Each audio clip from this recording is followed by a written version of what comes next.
Welcome to MJP notes. आज के इस एपिसोड में हम बीएससी फर्स्ट ईयर के फिजिक्स के पेपर फर्स्ट का टॉपिक कवर करने वाले हैं। जैसे कि मैं आपको बता दूं कि ये क्वेश्चन जो हम इसमें कवर करेंगे ये 2015 में एमजेपी रोहिलखंड यूनिवर्सिटी में भी शॉर्ट क्वेश्चन में पूछा जा चुका है। ये क्वेश्चन इस तरीके से था, show that law of conservation of momentum remains invariant under Galilean transformation। दिखाइए कि गैलीलियन रूपांतरण के अंतर्गत संवेग संरक्षण का नियम अचर रहता है। अब इसकी हम आपको टॉपिक की फुल डिटेल दे देते हैं कि ये किस तरह से होगा।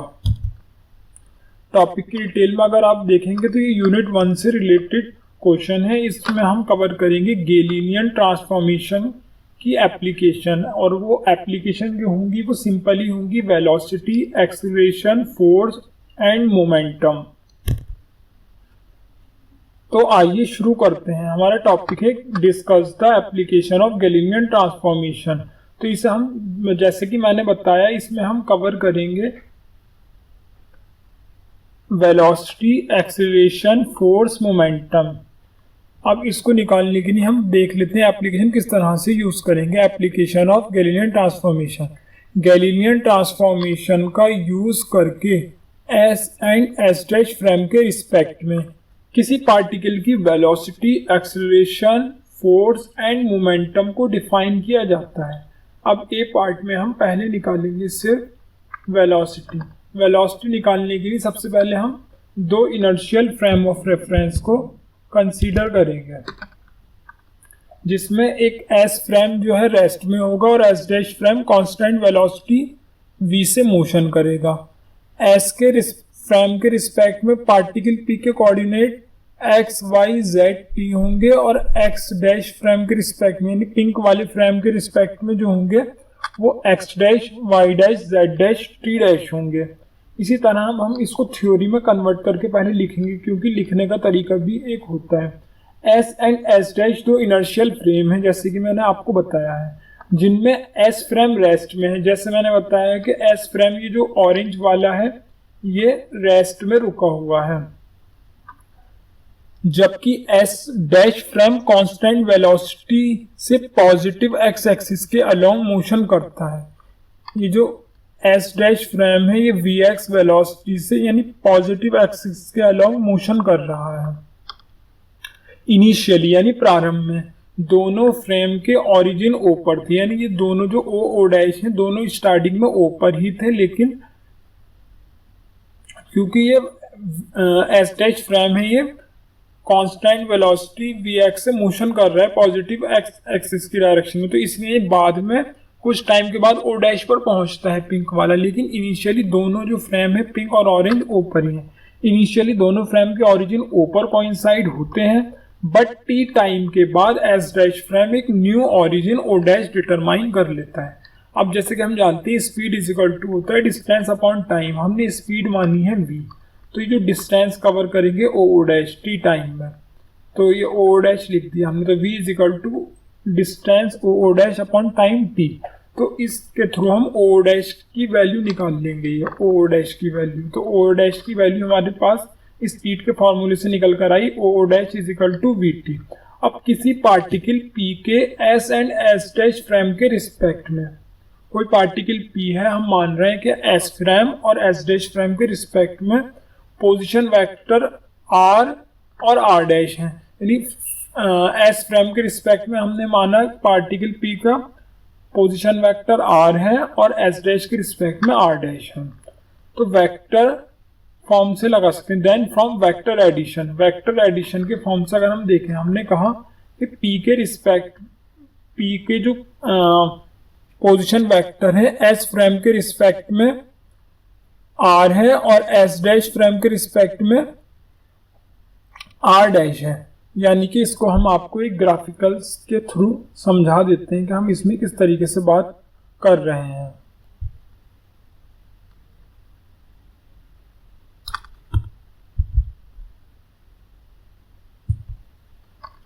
यहाँ r is equal to r dash plus o dash, इसे हम आपको एक ग्राफिक्स के थ्रू समझा देते हैं। जैसे कि देखिए इसमें इस डायग्राम में ओ ओ के बीच की डिस्टेंस ओ ओ डैश हमने यहाँ बना ली ओ ओ डैश। ओ पी के बीच का हमने पोजीशन वेक्टर आर माना था, ये हमने यहाँ लिख लिया इधर। और ओ डैश से पी के लिए आर डैश माना था, तो आर डैश यहाँ लिख दिया। तो जैसे कि हम कोई भी ट्राइंगल होता है उसमें वेक्टर एडिशन लगाते हैं, तो जिस डायरेक्शन में हम लगा के स्टार्ट करेंगे तो उसकी अपोजिट वाले से दो पॉजिटिव होती हैं। जैसे ओ से ओ डैश की डायरेक्शन में O O dash is equal to, तो जिस ओ से शुरू करा था ओ डैश की डायरेक्शन में, उसी ओ से अब अपोजिट डायरेक्शन में स्टार्ट करेंगे। जैसे ओ से ओ डैश पे O O dash opposite direction हुई O P plus P O, तो ओ पी हो गया आर और पी ओ हो गया आर डैश, यानी O O dash is equal to R dash, sorry O O dash is equal to vector R plus vector R dash. तो O dash is equal to vector R plus vector R dash. इसी चीज को हमने लाकर यहां रखना है। O O dash is equal to vector R plus vector R dash. तो हम निकाल लेंगे वेक्टर आर डैश की value. R dash is equal to कितना हो जाएगा हमारा ओ ओ डैश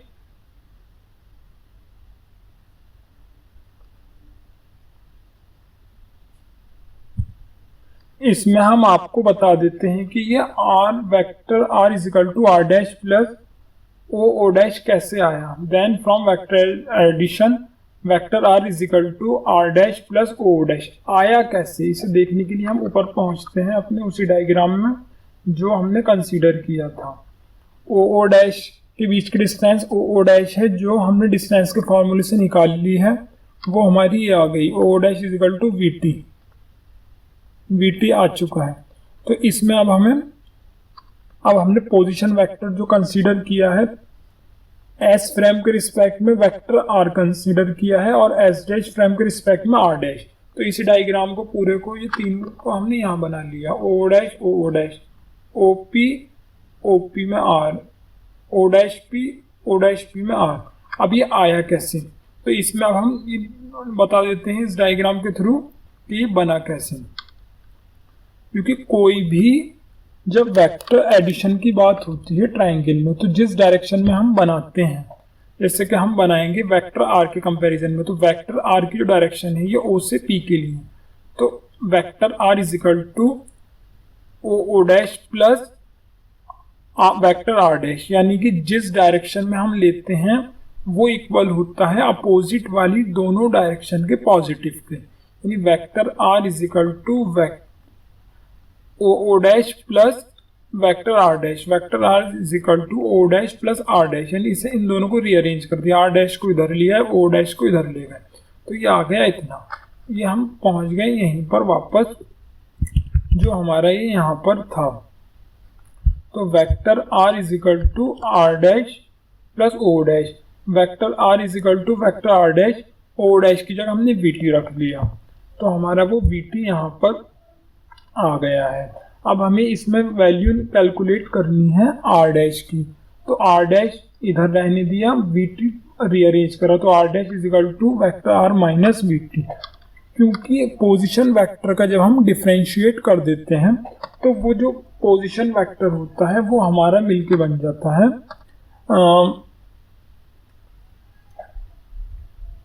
वेलोसिटी बन जाता है। तो D R over D T करा, तो वेक्टर इसमें भी D R over D T, और वी टी का हमने डिफ्रेंशिएट किया तो वो खाली वी हो गया, तो D R over D T U dash कर लिया हमने, D R over D T U कर लिया, ये कर लिया वी। एस डैश के फ्रेम के रिस्पेक्ट में यू डैश हो गई वेलोसिटी, एस के रिस्पेक्ट में एस डैश, क्योंकि ये इक्वल नहीं आया। Where U and U dash are the velocity of the particle with respect to S and S dash, जहाँ U and U dash velocity है पार्टिकल की S and S dash frame के respect में।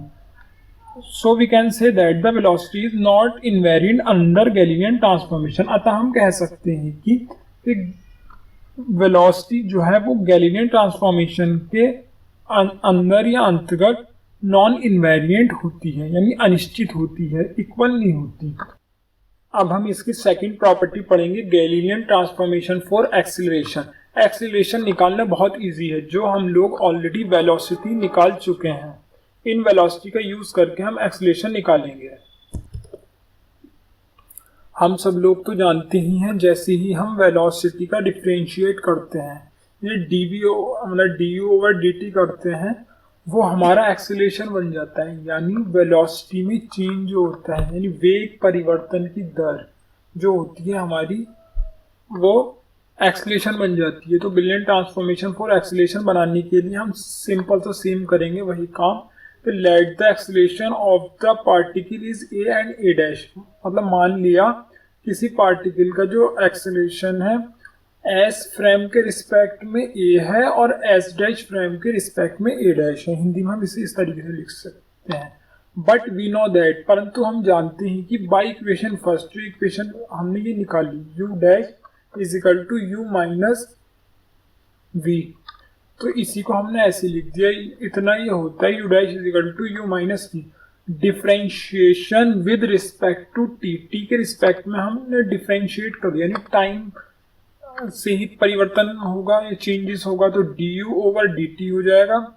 u जैसा था D you over D T हो गया, v हो जाएगा 0, क्योंकि v जो था हमने कांस्टेंट लिया था वेलोसिटी, और कांस्टेंट का डिफरेंशिएशन हमेशा 0 होता है, इसलिए D you dash over D T को हमने मान लिया a डैश, जो हमने यहाँ ऑलरेडी मान चुके हैं कि इसके रिस्पेक्ट में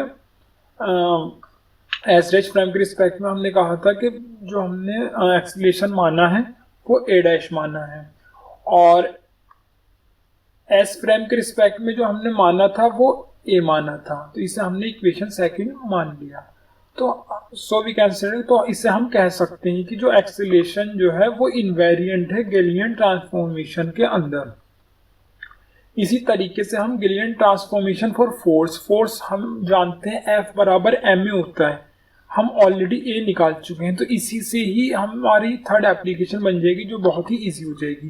let the mass of particle is m, particle का मास हमने माना m है, सो मल्टीप्लाइंग इक्वेशन 2 बाई m, तो इक्वेशन 2 जो है हमारी ये वाली, इसे हमने मल्टीप्लाई कर दिया बाई m से इन बोथ साइड में, तो ये हो गया हमारा m a dash is equal to m a, क्योंकि यहाँ a डैश था तो m a डैश हो गया, a था तो m a हो गया, तो f बराबर m a होता है, तो f डैश बराबर m a डैश, f बराबर m a। यहाँ f and f dash s and s dash prime के रिस्पेक्ट में पार्टिकल पर लगने वाले फोर्सेस हैं, यानी फोर्स कहते हैं बल को।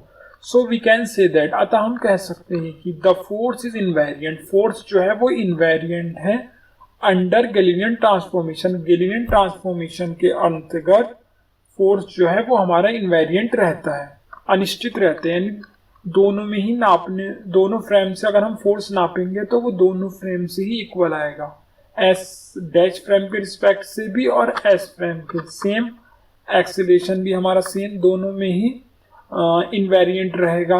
बट हमारी वेलोसिटी इनवेरिएंट नहीं रहेगी, जैसा कि आप यहाँ देख सकते हो, एक में नापने में u डैश आ रही है, दूसरे में u माइनस वी आ रही है, यानी s और s डैश के फ्रेम के रिस्पेक्ट में आने वाली वेलोसिटी सेम नहीं है, इसीलिए हमारी वेलोसिटी रहेगी नॉन इनवेरिएंट, एक्सीलरेशन रहेगा इनवेरिएंट, और हमारा फोर्स भी इनवेरिएंट रहेगा।